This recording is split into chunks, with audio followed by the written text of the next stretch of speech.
Well, Your Honor, Judge, sir, ma'am, my daughter who I love dearly, but she is one lazy, sorry, using person. What did You know she do? Saying? So she didn't have to. I let her move into my house 3 years ago, and she got 2 twin boys. She does nothing to support. Our agreement was that she would pay $400. We never had no agreement. We ain't never had no agreement. $400 on rent. Hold on 1 second, Miss Faye Foster. Excuse me. We will not have any outbursts like that. We just gonna sit here and let her say whatever she wants to say. I'm just going to sit here and let her say what she wants to while I'm speaking to her. And when it's your turn, I will allow you the opportunity to do the same thing. Go ahead. Okay, so we agreed that she would pay $400 a month, plus she would pay $275 a month, so I'll put her kids in insurance. Okay. And since she's been there, she's maybe giving me a total in 3 months of $200. It's always some excuse why she couldn't pay. And I said, and I told her, I'm on a fixed income, and I'm doing all this for you and the kids. I'm buying the food, paying the electricity, I'm the one get up and take them to school in the morning while she sleep, and she has a job. Plus she does braiding people's hair on the weekend. Where does she work? What does she do? She works at a telecommunication company. Okay. And I think she said she's a customer service somebody thing, but she braids hair on the side. Ma'am. You say she braids hair on the side? Yes, she does in my back room, and just like she don't bought something. So I told her, you gonna have to start doing better. All right. And she told me. Wait a minute, Miss Faye Foster, let me stop you really quickly. Okay. You said she braids hair in the home. Do you know how much money she makes roughly on average a month? Well, I know she charges about $300 to $400 depending on the length of your hair. Mm-hmm. And she normally on the weekend do at least 3 to 4 heads. Okay. So I would say on the average, if we just do the lower end of it, she probably works about $1,200 on a Saturday. And sometimes she does it on Sunday, but most of the time it's on Saturday, all day Saturday. So about $1,200 every week. Right. Uh-huh. Okay. Keep going. Continue. Yes, ma'am. Continue. Okay. So I told her, I said, well, you can give me some of that, to help out and on you living here and me taking care of the kids. And a telecom job combined with home hair braiding as a source of income isn't uncommon. 45% of working Americans have side hustles. However, studies show that most use their extra earnings for household expenses when living with family, unlike in this case, where only $200 was contributed over 3 years. Typically, grandparents providing primary child care spend around $1,800 per month on their grandchildren's needs, matching this grandmother's financial burden for food, transportation, and activities. On top of that, a 3-year living arrangement is unusually long. Okay. But I love my grandkids, so I hate for them to be without just because their mama is trifling. Okay. All right. So we're going to not name call either, okay? I understand I understand your emotions are high. It's not a problem. I understand. I'm sorry, Your Honor. I understand exactly how you feel. I know what you're saying. It's plenty of grandmothers coming to this court feel exactly the same way that you do. I just ask that, you just be respectful to one another. Yes, ma'am. Okay. I'm sorry about that, Your Honor. That's okay. Now, how old are the twins? The twins are 10. All right. And you said they're boys? They're boys, 2 boys. All right. Are they involved in any kind of extracurricular activities? Yes, they play football and they play soccer and basketball. All right. And does mom help out with any of that? No. She lives in the home. Does she actually live there, or does she just sleep there and she lives somewhere else? No, she lives there and she sleeps somewhere else every night, But that's why she's supposed to be paying me $400 for them to live there. Okay. Because she got put out of her last place. So I said, okay, you can come home, but I'm on a fixed income, so if you give me $400 a month, and then she said, okay, and I think she may have paid $200 one time, and that's it. All right. Are the children on health insurance or anything? Mm-hmm. And then, ma'am? Are the children on health insurance or anything? The children, I put them in insurance because I asked her, do you have insurance on these kids?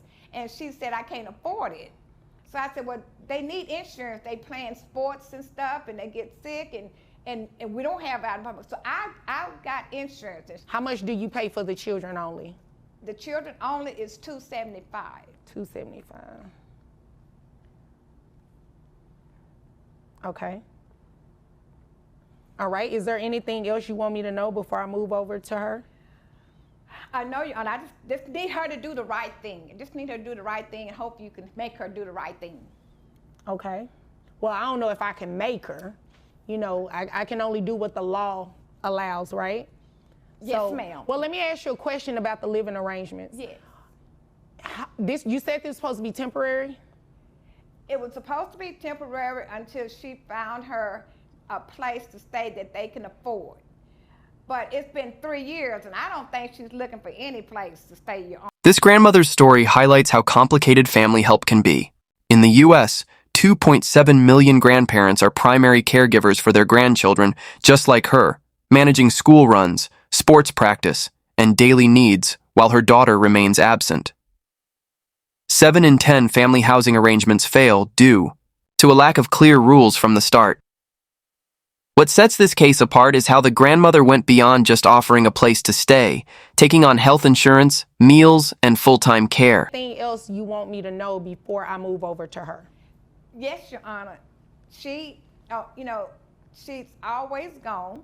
She doesn't attend their a function because she said, she got to go out with her girls and kick it, or she got to be with a man and kick it. And so, I was like, you're not even trying to be a part of these kids' life. You just want to be fancy free and let somebody else take care of your kids.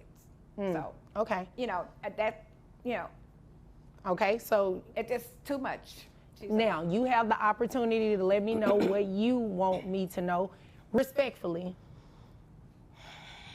So, what's all that about? The huffing, puffing? And... Because she's lying. She's telling half-truths and sitting over there in her Christian outfit like everything she's saying is the gospel. Yes, me and my children did move in with her 3 years ago, but what she didn't say was, it's because I had a tragic divorce with my ex-husband her and her church members just wanted me to marry this guy because he was so churchly and good, and he ended up being the devil. And in our divorce, he wiped us clean. Okay. And my credit was messed up. He took all the money and he left, and he did all of that, and so it left us devastated. So my mother said that it was cool for us to come and stay with her while... Explain the way. So when we talked initially, before even moving in, it was, y'all just come, just take your time, get yourself together. I got you guys. I got my grandbabies, who she was very instrumental in, I want grandbabies, I want grandbabies, I want grandbabies, I want grandbabies, I want grandbabies. So I'm giving you the opportunity. So because she's instrumental in wanting grandbabies, that means that she has to take care of them too? It doesn't mean she has to take. I'm saying she's not telling the full story how it is. It was never an agreement on a dollar amount of being able to help. It's just do what you can when you can. So was there ever an agreement for it to be a temporary situation? Well, yes. You'd agree with me that 3 years is no longer temporary, right? I would say it's no longer temporary, but in the moments where I would say, you know what, I'm gonna do what I can to see what I can to get, it was her, the one that was talking about, oh, that's not a good place for my grandbaby. In 82% of custody battles, lack of parental involvement is a key issue, just like in this case. The grandmother recalls her daughter prioritizing leisure over attending her son's activities. In her defense, the daughter blames a bad divorce and family pressure to marry the wrong man. This aligns with data showing that 65% of rushed marriages, influenced by family or religion, end in messy divorces. What a court battle we have today. Don't miss a single one. Subscribe now for weekly updates. Are you, and please just stop beating on the table. I'm sorry. All of that is not necessary. I can assure you it's not. Just emotional a little bit. I understand. Y'all need to calm down, all right? I can't believe I'm even here. This is ridiculous. Well, this is where you come when you want some relief, when you are wanting certain things to happen. You come to court to take care of it. It's unfortunate that the two of you couldn't work it out because you're mother and daughter. but this is where you come, right? So do you have any intentions of moving out and taking your children, or are you going to move out yourself and leave the children with her? I mean, she knows what the situation is. I mean, when I was working, which she knows at this point that there was a huge layoff because of COVID and why I started doing hair in the first place to try and make amends. So for her to sit over here talking about, oh, I got all these jobs and I got all this finance coming in at this point, it's just ridiculous. But she letting you live for free. She's been allowing you to do it for 3 years. She pays for everything for your children. She feeds your children. She takes them to school. She pays for health insurance. She's literally doing everything. You're doing nothing. But that's her story. I'm doing more than so. I'm doing exactly what I can. I cook, I clean, I do what the stuff she asks me to do for church. Hold on. Cooking and cleaning for a house that you reside in, you don't get any credit for that. Okay? You should do those things, right? But in terms of your children, what are you doing? Because she said she's doing it all. Everything I just named off. You have yet to dispute that. Well, I do get do stuff for their school. She doesn't always, you're not always the one taking them to school, Okay, mommy. I don't even know why you in here acting like you do that. Let's not derail this thing. So do you plan to move out with your children, or do you plan on moving out and allowing them to stay with her? Well, I mean, at this point, I mean, she dragging me all in here to court. I mean, I want to go out. I want to go out and move and like find me and get me situated, and then I will be able to come back and get them and get the boys. So the boys are going to stay with her. When are you trying to move out? Like ASAP, because this is ridiculous. Like, I can't even believe you brought me in here with this When you foolishness. say ASAP, do you mean that you're going to leave court today and go find somewhere? I mean, no, I'm gonna have to like get on my hustle, you know, to like try and figure out, you know, where I'm gonna go and, you know, what I'm gonna do and how much is that gonna take. What are we looking at in timeline? Because we know the boys are gonna stay with her when this happens. So timeline, give me a reasonable timeline that you're talking about doing this. Within the next 2 months, I would say. 2 months. Tensions rise as the daughter gets called out for living rent-free while doing little. A common issue in 71% of parent-adult-child living. Arrangements. She argues that she cooks and cleans, but the judge makes a crucial point seen in similar cases. Basic housework doesn't count if you're not paying bills or caring for your child. When asked about moving out, she sets a 2-month deadline. Yet research shows 84% of adults who make such promises end up staying twice as long. I'm not saying she's not willing to help you. That's not a fair assessment. How much money do you make a year? At this point, probably around about 25. 25,000? Yes, ma'am. All right. You actually make more than that because we're going to deem that braiding as income. Now, she said you make about $1,200 a week. Is that true? That is not true. How much do you make a week? It just fluctuates on how my clientele does. Well, let's just do it by average then. On a monthly basis, how much money do you say you bring in from braiding hair? I would say monthly. Monthly, I would say $1,200. Monthly, $1,200? Yes, because I don't get 3 or 4 heads. I don't get heads if I braid their hair. You know, like they'll do my nails or they'll do my lashes or you know they'll grab my kids from school for me if I need them to. It's like we help each other out. So I'm not always getting money. Do I look like I was born yesterday? No. Right. So you want me to sit here and believe that braiding hair and you're charging how much per head? It just depends. I mean, shorter ones 80. Longer ones like $250. That's not what she says, and she lives in a house. But she's not working with my clientele, and it really. So you don't tell her how much you get paid? No, because she really huff and puff around. From inside their home, the grandmother watches her daughter's hair braiding business and notices something suspicious. Clients arrive every weekend, revealing a different reality from the daughter's claim that she's just helping friends with their hair. Have your gross calculated at $3,283. That $1,200 that you just testified to, I'm deeming that as income in addition to what you make monthly. So that's how I got to that number, $3,283. That brings your net to $2,798. Let me see. Let me make sure I'm looking at the right number. Yes, $2,798.18. Do you have any other children outside of the 2 boys? No, I do not.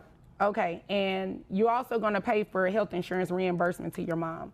Monthly child support comes out to $699, was $670. We're gonna round it up.